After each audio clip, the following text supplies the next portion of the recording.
Bonjour Grégoire. Alors, Bonjour. on parlait de performance des Marseillais. C'est vrai qu'il y a un écart de but assez impressionnant quand même. Mais bon, c'est surtout un sans faute, hein, j'ai l'impression. Oui, c'est un sans faute. C'était mal parti parce qu'à la liste, il a été battu par Leipzig. On parle bien sûr de la Ligue Europa. Ils sont qualifiés, ces Marseillais, pour les demi-finales.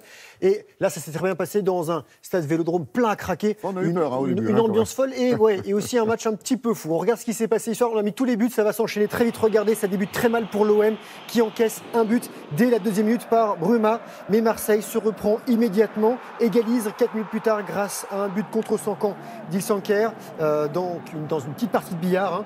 On joue à peine depuis 10 minutes et Bounassar permet à l'OM de passer devant. L'OM qui est même virtuellement qualifié à la mi-temps grâce à Florian Thauvin. Ça fait 3-1 à la pause. Et la deuxième période va commencer comme la première. Un but de Leipzig du français Jean-Kévin Augustin. À l'heure de jeu, Payet va remettre les Marseillais en position favorable et en toute fin de match, Sakai, lui, le jour de ses 28 ans, offre un cadeau à ses coéquipiers. Score final 5-2 pour Marseille qui a son ticket pour le dernier carré. C'est Marseillais donc heureux. Et dans ce dernier carré, il y aura également Arsenal qui s'est fait peur chez les Russes du CSKA à Moscou, vainqueur 4-1 à l'aller. Les Londoniens étaient menés 2-0 à 15 minutes de la fin, mais Welbeck et Ramsey sauvent les Gunners de partout à l'arrivée.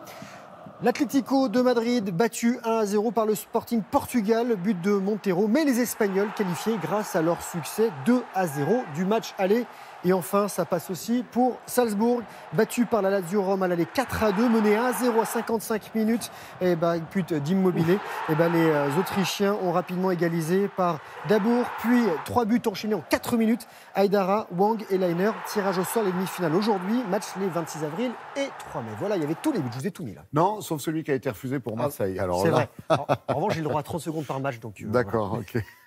Je l'explique. Il fait du handball également. Du handball également avec le PSG qui tient bon, deuxième position derrière Montpellier. Ils sont allés à quelques points, 2 points à 6 journées de la fin. On regarde ce qui s'est passé pour les Parisiens hier soir. Ils jouaient dans leur salle et ces Parisiens sont invaincus dans cette salle Pierre de Coubertin à Paris.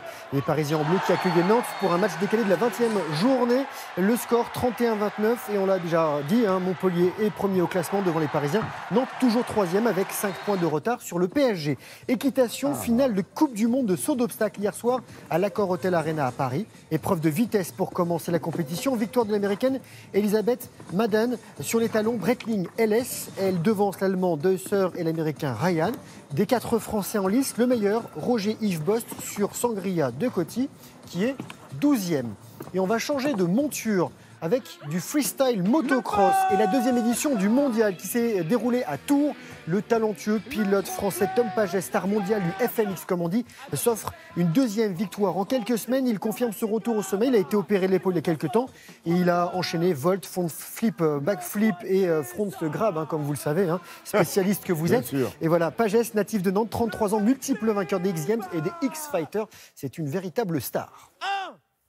Alors, on va passer à la glisse. Oui, alors je vous ai mis de la glisse et je vous ai mis de la voile. Je vous fais plaisir quand même. Des deux côtés. La glisse, c'est du côté d'Avoria, Haute-Savoie, parce qu'il y a encore la neige. On n'arrête pas de le lire, mais il faut le dire. Voilà, regardez, c'est le Natural Games Winter Festival Sport Outdoor et Musique, première édition. 3 jours de concerts, shows, démos, déclinaison hivernale d'un gros événement qui se tient depuis 11 éditions à Millau, dans l'Aveyron. C'est en juin. Et pour cette version enneigée, il y a du ski cross, slopestyle, mais aussi du VTT sur neige et du speed riding, ici à l'image. 500 athlètes présents. Et si vous êtes dans le coin, c'est jusqu'à demain à Avoria. Et pour finir, sous le soleil des Antilles, les voiles de Saint-Barth, 9e édition. Et après le passage de l'ouragan Irma en septembre, l'île hisse à nouveau les voiles. Et les plus beaux voiliers du monde, et surtout de ce côté du monde, qui ne sont pas là que pour parader, mais pour régater. Ils s'affrontent au large de Gustavia. 53 équipages au total, dans un vent de 25 nœuds, 46 km/h. De belles images. Et ces voiles de Saint-Barth, c'est jusqu'à dimanche. Ça fait rêver? Ouais, un petit peu. Merci beaucoup, Grégoire.